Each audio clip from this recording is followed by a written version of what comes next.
Hello, and welcome to the first of what is planned to be a monthly series of devlogs chronicling the development of my new game, Grippy Golf. Today, I'll be taking you on a longer journey than normal, all the way from my first lines of code to the creation of my shiny new store page. There's a lot to cover, so I won't get into too much detail on any one subject, but maybe there'll be some future videos that break things down further, who knows. So first off, what is Grippy Golf? Well, the initial concept is like golf, except that everything the ball hits sticks.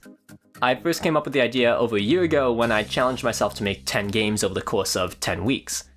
Grippy Golf, or as it was known back then, Sticky Golf, was my first entry into the challenge, and probably one of the best, or at least the funniest.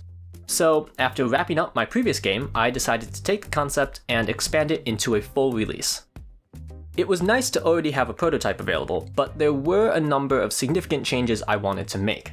For one, the pure chaos of the prototype is fine for a game meant to last 10 to 20 minutes, but I worried that it would lose its appeal in a game meant to last 10 to 20 hours.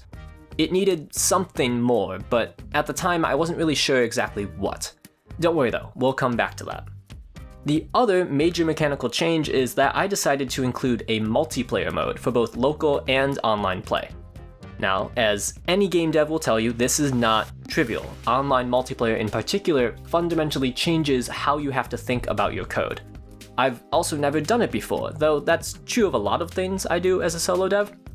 So, after rewatching Alec Forsyth's excellent video on multiplayer in Unreal for the 5th or 6th time, I got to coding. I spent the first several weeks creating the basic framework of the game in C++, the character controls, the behavior of stickable objects, etc. It's generally nitty-gritty details that are kind of boring, so I'll mostly skip discussing it. At the end, I had a functional, albeit ugly, game where you could hit the ball, have it stick to objects, and reach a goal. On to the next step, aesthetics. Now that might seem strange. There are lots of resources about game dev that will tell you that you shouldn't worry about the look of your game at first, and should instead work on refining your mechanics and making sure they're crisp. Mario 64 is the classic example here, so there's undeniably truth to that statement. However, it's also true that as an indie dev, you need to attract customers, and you need to start doing so as early as possible. And if your game plays well, but looks bad, it's going to be hard to generate interest. A balance is needed, where your game looks pretty enough to show off, without the visuals taking up too much of your time, at least initially.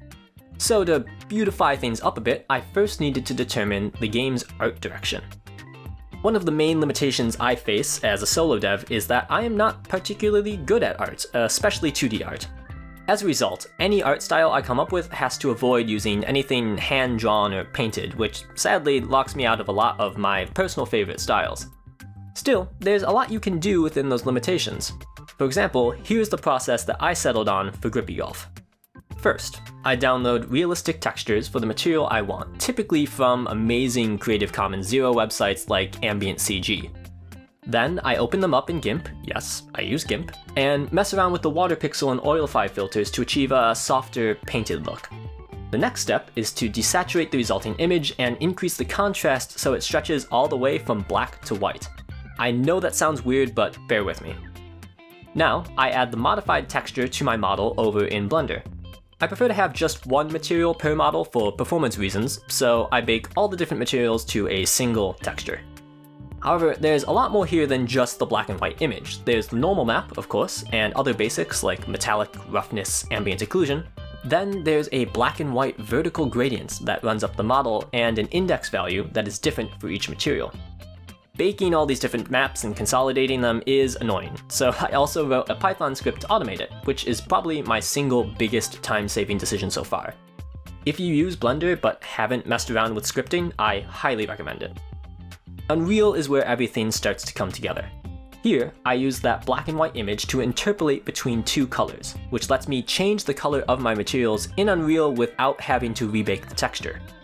The vertical gradient is used similarly, and keeps things from looking too flat or static. The material index that I mentioned earlier lets me apply different settings to different parts of the model even though they all use just one material. The end result is that I have lots of ability to fine-tune the look of the game without leaving the editor. After making several example models using this approach, I also spent some time working on so-called game feel, things like particles, camera shake, and so on. In my experience, prioritizing these is a great way for your visuals to stand out, even if the rest of your game still uses placeholder assets. I ended up redoing all of these effects later, but even the preliminary versions were very well received. In the process of testing these effects, I stumbled across the something more that I had been looking for in the gameplay. Namely, I realized that it was super fun to chain together a bunch of arrow boosters to get a hole-in-one. That, coupled with Mark Brown's video on Neon White, completely changed my conception of the game. Now, rather than the player being at the mercy of the chaos and the wacky physics, I realized that I could give the player tools to work with and around that wackiness with an emphasis on these fast, frenetic combos. To that end, I created a flurry of new systems and power-ups. The most notable is the dash, a one-time burst of speed in the direction of the player camera. This increase in player control over the ball completely changes the feel of the game, especially once I made it so that the arrows refresh the dash ability, like in Celeste. I also added fans that blow you around, a magnet power-up that draws objects towards you, barriers that only break if you have enough objects stuck to you, and my personal favorite, the firework. I could have kept going, but I deemed it was time to start working toward the next landmark, a store page. Having a store page is really important, as it gives you something to point people towards and lets you start gathering wish lists, i.e. potential sales. My personal prerequisite for a store page was to fill in all my current placeholder assets, namely the player character, the walls, and the floor. Up until now, the player character had used models and animations from Mixamo, and they worked just fine. For the final product though, I wanted a character that was fun and appealing, something that I could use as a mascot for the game. I chose a robot so that I didn't have to deal with human facial animations, which intimidate me. I also decided that they would fly, so I didn't have to worry about where the ground was every time I moved them. The noodly arms are a massive pain to animate, but I really like the way they look, so I'll probably keep it. For the walls, I created a bunch of houses, largely inspired by the architecture of houses around Capitol Hill, DC. There's not as much variety as I would like, but for now, it's fine. Of course, this is a game about a ball that sticks to things, so I made sure each separate part of the building can be individually detached. I did the same thing with some trees as well, with each branch being a separate object. For the floor, I didn't want to be constrained by square tiles anymore, so I used Unreal's geometry scripting system to make a custom landscape editor. It lets me trace out an outline with one spline, while setting the height of the resulting landscape with another. On top of that, a barrier is automatically generated around the level so the ball can't fall into the void. The more flexible terrain also needed more flexible roads, so I made a road tool using spline meshes. With everything together, I made an example level or two, took some screenshots, and sent the page for review. Everything's approved, and you can check the page out right now, if you're interested. That brings us to the present. There's a number of smaller topics I didn't have the chance to discuss, creating an options menu, implementing controller remapping, fiddling with split screen for online multiplayer, various physics shenanigans, etc. But this video is already long enough, and I'm itching to get back to work. I hope you found it interesting to see how I progressed from a basic prototype to something that at least resembles a full game. Again, if there's anything you want to hear more about, let me know, and I look forward to seeing you in the future. Cheers!